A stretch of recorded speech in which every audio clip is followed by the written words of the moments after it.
Dua pasangan calon bupati dan wakil bupati Aceh Singkil menyampaikan visi misi mereka dalam pemilihan kepala daerah tahun 2024. Penyampaian visi misi itu diselenggarakan oleh KIP Aceh Singkil di gedung DPRK setempat. Dua pasangan calon bupati dan wakil bupati Aceh Singkil memaparkan visi misi dan program unggulan mereka di ruang paripurna DPRK Aceh Singkil. Kegiatan itu digelar oleh KIP Aceh Singkil yang disiapkan melalui rapat paripurna istimewa Dewan Perwakilan Rakyat Kabupaten Aceh Singkil. Secara bergantian, dua pasangan calon bupati dan wakil bupati Aceh Singkil menyampaikan visi misi mereka di depan anggota Dewan, unsur Forkopimda, KIP dan Panwasli Aceh Singkil yang juga disaksikan para pendukung masing-masing calon. Rapat paripurna penyampaian visi misi pasangan calon bupati dan wakil bupati Aceh Singkil itu dipimpin oleh Ketua DPRK sementara.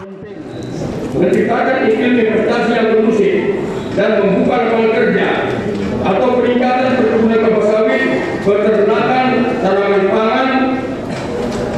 2. Memerangi kemiskinan.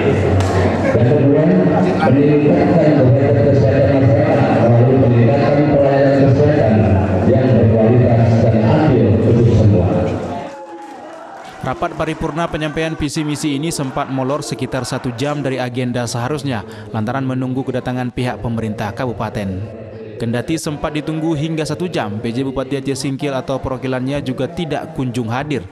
Hingga kegiatan kemudian diteruskan tanpa adanya perwakilan dari pemerintah kabupaten hingga acara berakhir.